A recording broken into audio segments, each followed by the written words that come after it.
We have some breaking news. In order to replace the workforce that they deported, Florida state legislators just advanced a bill that would allow children as young as 14 to work overnight shifts on school nights. Unfortunately, it doesn't just stop there because they're advancing another bill that would make it to where they don't have to pay these children minimum wage for working their overnight shift on a school night. Oh, but wait, there's more. This bill would also eliminate the 30-minute meal breaks that these children are legally required to take after working 8 hours. Let's just talk about that for a minute. Florida only has around 53 workers for every 100 available jobs. So instead of accepting the labor and tax money from undocumented migrants, the Republicans think it's a better idea to have 14-year-olds working overnight shifts on school nights for less than minimum wage. That's genuinely insane. Teenagers soon replace deported migrants in our workforce. A Senate bill that narrowly advanced in the legislature aims to ease child labor laws, allowing minors to work more hours. The governor thinks it could fill positions left vacant by having fewer undocumented immigrants. CBS News Miami's Chelsea Jones is in the Redland with how a local teen is hoping this helps his quest of finding employment. I talked to a 17-year-old who is working with his dad over spring break to make a little extra cash. He says he's been looking for work unsuccessfully for 2 years, and a law like this could have helped him. Alex Jesse is no stranger to labor. He's been on track loaders like this since he was 7 years old. Instead of spring break fun, he's working to restore the Pine Rocklands, working for his dad's company because finding work hasn't been easy. I've applied to Publix, Walmart, and different places, food franchises. And all of them tell you you're too young? Yeah. Tuesday, the state legislature advanced the bill that would allow 16 and 17-year-olds to work more than 8 hours a day on school nights and 30 hours a week without mandated breaks. It would also allow 14 and 15-year-olds that have graduated from high school, are homeschooled, or attend virtual schools to work. What's wrong with expecting our young people to be working part-time now? I mean, that's how it used to be when I was growing up. The idea is that with this bill, low-wage or undesirable jobs once filled with migrants now get filled with younger workers, a solution Governor Ron DeSantis supports. I don't think the at night late working and going to school doesn't sound to me to be something conducive for a young person. McNagey is the owner of Mixed Greens. We farm about 100 acres of tree farming. He employs younger workers but says they need balance. I'm all for after-school agricultural work, but if I had my way, I'd make sure they stay in school, too. Jesse says if a law like Senate Bill 918 existed 2 years ago, it could have helped him prepare for his future as a welder. I would have been able to be employed, make money, so I'm able to afford a car, have the things that I'd like. I either want to go out to the oil rigs and weld underwater or do the pipelines. Critics of this bill believe that this will lead to sleep deprivation of children, academic decline, even added pressure for those working to help their families. This bill will now head before 2 separate committees before going before the full Senate for a vote. Florida has just found a great way to replace all the immigrants that they're deporting. Kids. Well, let's see what's in the bill that just passed the Florida Senate committee vote. See, Florida's facing a huge labor shortage now that all the farm workers are being deported. So this bill allows 14 and 15-year-olds to take their place. These children will now be allowed to work overnight shifts, as many as 30 hours a week, even on school days. Yes, they will miss school, but now that the Department of Education is gone, they weren't going to be doing any learning anyway. Now, of course, workers in Florida have no rights, and children are no exception. This bill lets employers skip lunch breaks for kids. But the worst part is the pay, because there's another bill they're working on now to allow kids to be paid below minimum wage.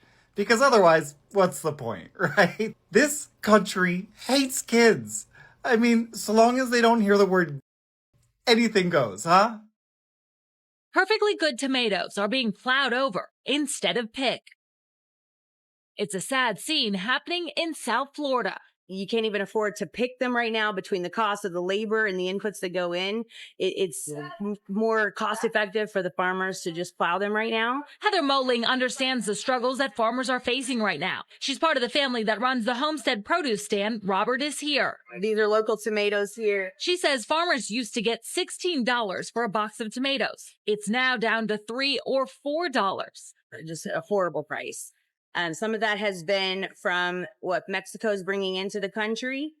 And some of that has been just with the threat of the tariffs. The farming industry is absolutely falling apart, guys. And it's very crazy to see that what's happening to the Florida farmers right now. Like, I mean, a lot of them voted for this, and we need a little bit more context to know exactly what is going on right now. But we do know, she said, it's cheaper to destroy the tomatoes than to pick them. Of course, when we talk about labor costs now that they decided to get rid of all the migrant workers, now you talk about, you know, paying people more and all these different factors. And top of that, tariffs, right? You don't sell to a mass audience in other different countries. Now you're focused on selling within the country of where you're at, or within the city or state that you're at, right? All these things play a factor onto what's going on within the farming industry. But like I said, I mean, they're in Florida. Florida made some, you know, decisions during the election. Not saying that it's completely on that, but as a whole, we know that the Trump policies are really affecting a lot of farmers. But hey, I got more videos in here that are going to blow your mind. So make sure you hit that like button, hit that subscribe button as well for more great content like this.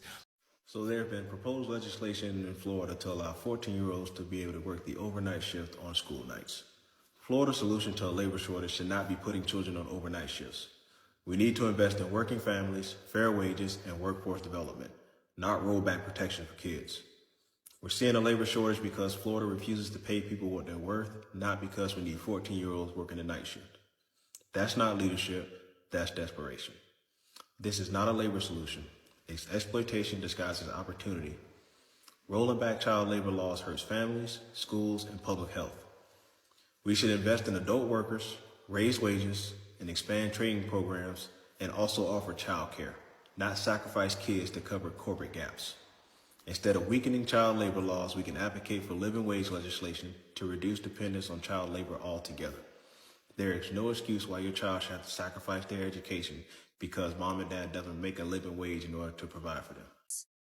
Farmers say President Trump's tariffs and the threat of tariffs have caused thousands of acres of tomatoes to go to waste because the cost to pack and pick them is more than what tomatoes are selling for this year. It costs you, close to, probably over $10 a box, close to $11 a box to break even. So if you're selling tomatoes for $3 and $4 and $5, you can just figure out pretty quickly what the losses are. Tony Damari with Damari Homestead says his company has experienced huge losses. He won't disclose how much, but says South Florida farmers are hurting. The Mexican industry exported, in some cases, double and triple the daily volumes as to beat being subject to the 25% tariff in February and March and the 10% tariff in April. That just devastated our markets in the U.S. Those tariffs never went into effect, but the damage was done. When Mexico flooded the market with cheap tomatoes, local farmers couldn't compete and didn't even bother picking their fields. Now the U.S. government has plans to put an anti-dumping duty on fresh Mexican tomatoes starting in July, to try and prevent that from happening again. And it's not just tomatoes from Mexico that's hurting our farmers. South Florida sends a lot of different produce to Canada, which put a 25% tariff on our crops. Another watermelon grower in the state had called me about concern and question on the tariff. His customers in Canada, which Canada for the Florida watermelon growers in the springtime is a big market, had told him that they, because of the tariff and the added cost to Florida watermelons, they were in fact wanting to bypass sourcing Florida watermelons for this spring as long as the 25% tariff was in place. And in fact, they were going to source their watermelon needs from Mexico. Immigration changes are also taking a toll. Many pickers are afraid to go to work. Many workers have left. Others are leaving now. This man agreed to talk to us if we agreed to hide his identity. He's worried about being deported. A lot of people are really afraid, and sometimes they come, sometimes they don't come, and the harvest is lost because it cannot be harvested. So that's why so much produce is lost. What's the feeling from farmers right now? Like, how are you feeling? Not very good, to be honest with you. And with the current policies on tariffs and immigration, Florida farmers are not planting a secure future. Heather Walker, 7 News. Immigrant farm workers are not showing up on farms in the Rio Grande Valley in Texas, Florida, and California. In Texas, in particular, in the Rio Grande Valley, they produce many crops needed around the country, such as grapefruit, corn, citrus, oranges, all the vegetables, tomatoes, carrots, cabbage, onions are all grown here. And guess what? The undocumented workers are not showing up there. They're not showing up here in Florida, and they're not showing up in California. Now, I can hear you all say, you don't care. You're glad they're getting them. They're breaking the law, number one. They are criminals. They're not criminals. They are violating a civil violation, which is a fine or a penalty. It is not criminal, unlike the felon in the White House. That's a criminal. You will be complaining when you see no fruit, vegetables, and other crops in our grocery stores to eat. You will care when you see the prices escalate even higher. Isn't that the reason y'all supposedly voted for Trump? Because he was going to bring the prices down, and y'all could only complain and complain about everything under Biden. I don't hear y'all complaining about these out-of-control prices anymore that we continue to see everywhere thanks to Donald Trump. And all the prices that we've seen go up because of the trade deals or no trade deals and the tariffs. Well, guess what? These prices are going up. Thank you, Donald Trump. You and Stephen Miller. Stephen Miller is such a genius. You know, he is the whole reason that we're having this whole problem, because he is so anti-immigrant. And by the way, his family came from Europe. They were persecuted as immigrants. And Elon, whoops, Elon, I did say Elon. Elon, how do you like hanging out with Stephen's wife? What do you think? Love to hear from my Democrats, my MAGAs, my crazies, my cuckoos, and my burned out light bulbs. What do you all think? Only going to cost us more money, and to accomplish what? This is not a solution. It is the problem. Donald Trump and Stephen Miller are the problem. Hear from my Democrats, my MAGAs, my crazies, my cuckoos, and my burned out light bulbs. Let me know what you think. You like these higher prices and the food shortages you're going to see if this continues? And it's going to continue. They're not going to show up. And I'm going to talk about ICE in another video. Did you vote for Donald Trump? You bet. And what was the number one reason you voted for Donald Trump? Borders, economy, making America great again. It don't get any better. You think the economy's better now or with Joe Biden? Oh my God! I mean, you're wearing blue. Look at your shirt. No, that's just the color. It has nothing to do with what I'm voting for. Okay. I tell you what, it's really rocking. That's right. All right. Did you vote for Donald Trump? Yes, I did. Oh, you did too. I'm surprised. I was told all women are supposed to vote for Kamala Harris. Is that not the case? That is not the case. Definitely not. Do you feel like your women's rights are being taken from you since Trump's in Oh my office? gosh, no. What's your favorite thing about Donald Trump so far? Honesty. Honesty, transparency, openness, right? Every day And is courage. Christmas. That's right. Which is a rare commodity. Mm-hmm. So what about like the Epstein files? Right now, everyone's like arguing on whether or I not don't he's care. hiding it. Don't care a thing about You that. think it's a hoax, just like the Russia hoax and all that stuff? I think it's irrelevant. Yeah, gotcha. But you do want like transparency on who's on the list, correct or no? I don't care. Okay, you don't. You heard it out of his mouth. He doesn't care. Like, always say, like, really, like, oh my God, and you cannot make this up. I guarantee, if this was anybody that he knew, a relative or a loved one or somebody within his family, I'm not wishing anything bad on his family or him in general. I'm not. That's not what I'm coming on this video to say. But I'm telling you, if it was somebody that he knew that meant something to him, it would be entirely different. I have no doubt in my mind that there are farmers that are farming this year that will not be next year based on the farm economy. I mean, it's tough. I mean, it is really brutal out there. And some of it might just be older retired guys that are retirement age saying, the heck with this. I'm tired of watching all this equity slip away. You know, I'm going to bow out. I'm done. I think there'll be some guys that will also say, or that the bank will just simply say, no, you're not farming again, and guys that can't get financed to farm another year. My question is, does this create opportunity for, young guys up and coming, maybe have a job in town to maybe finally get their hands on some ground to maybe rent? Or does this just simply allow the big to get bigger that much faster? I don't know. I kind of tend to think the big are going to get bigger faster, but what do you guys think? To my people living in South Florida, are we feeling well compensated? Literally every person I've met in South Florida has a roommate, lives with family members. Some people can't leave their home until they're literally 30 years old. Minimum wage is like $13, $15 in Florida. South Florida is literally almost like New York, California. Like the cost of living is so expensive. Rent for like a 2-2 is literally almost $3,000. To buy a house right now, minimum is going to be about $350,000-$400,000 just for a home. On top of most of those have HOAs, they have the property taxes are through the roof, the home insurance is through the roof. Nobody is really able to buy a home anymore. Everyone's just renting, and so landlords are literally just spiking up the rent year after year after year. I think for you to be able to live on your own in South Florida, you need to be making minimum like $150,000 a year. What jobs are paying people in their 20s $150,000 a year in South Florida? I don't know. I don't know, but I would love to know. I would love to know who's paying that much because I need that job. I think every job needs to do a market analysis and really see what the cost of living is and how much do people need to live on their own. Because everyone should be making, in South Florida, minimum, just to survive, $75,000, $80,000 a year. Where is MAGA when you need them? Nowhere to be found. MAGA, look, here's a Florida farm that needs employees. You said you wanted your jobs back.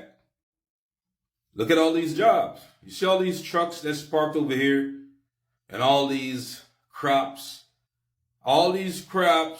vegetation and fruits that's planted in Florida, which is a red state, by the way. Do you notice there's nobody on these fields? Take a very close look. No one is on these fields. You said you wanted your jobs back. Now you got your jobs back. Now get to work. Okay? And they'll say, well, what are you saying? People should just run around and be illegal in America? No, that's not what we're saying. What we're saying is the people who had their documentations and had a chance to get their self on the right side of the law, why didn't you give them a chance instead of chasing them down, dragging them out of schools, graduations, out of their homes? Why didn't you give them a chance so they could go through the system, get documented, and work in peace? That's all we're saying. Okay? Because I know a lot of you will get this twisted and try to twist stories and tell, well, you want to break the law. No, we want to do the right thing by people. We're human beings. That's it. A lot of these people had their documentations in the pipeline to become legal so they can work in the United States. But you made sure that you sent ICE to take it away. So here's your job. Go knock yourselves out. Okay? And don't think you're going to get a pay increase from these farmers either. You still get the same pay, no matter what. You understand? Now, peace.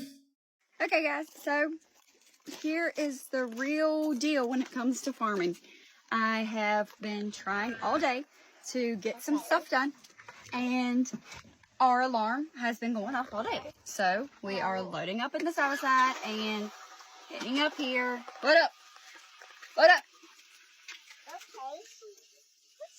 To check the alarm again to see what's going on. I literally think it's been off like 5 or 6 times already. Which doesn't seem like a lot, but when you have to ride all the way up here and figure out what's going on, you gotta load the kids up. And the dogs like to go too, so. Let's.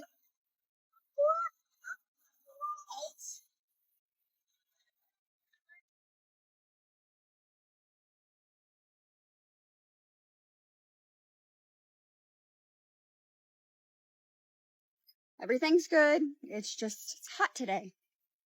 And chicken houses and the heat doesn't go well together. So, we just gotta check and make sure the birds are okay and make sure everything's working like it should. Maybe y'all saw the news out of Nebraska today. Apparently our entire state is gonna go bankrupt in 2 quarters.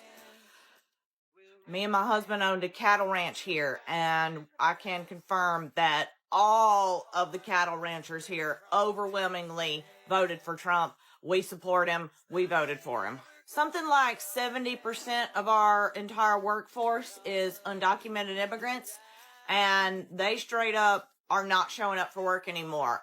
They have all either fled the country, fled the state, They don't want to get raided while at work, so they have just moved on to work somewhere else. And straight up, we are going to go bankrupt now. We are going to go bankrupt. And yeah, we voted. We knew that the immigrants would get deported and he was coming after immigrants, yet we still voted for it. Overwhelmingly voted for our own demise. I was talking to my husband last night, and I have to admit that it seems a bit foolish now when you think about it like that we voted for something that is now putting us directly out of business. This is the consequences when we chose the wrong direction. Oh my God. Yes. It is what it is. Make America great. Yeah, low prices. I don't understand, MAGA. Why aren't you guys in these fields in Florida? It's super weird. You guys need to get in these fields. This is your dream, not ours, MAGA. Get in these fields and pick the food. I'm so confused where you all are at. You guys are, and believe me, I've done the research. You're all not college educated. This is where you guys should be at. You said a job is a job. That's what you guys said. You said that immigrants were taking our jobs. So you guys need to get in these fields and pick the damn fruit and vegetables. You wanted this. Where are you at? I don't understand why you guys aren't picking all the fruit in the fields. Get in there and get our food. Thank you for watching Great Minds Blacks.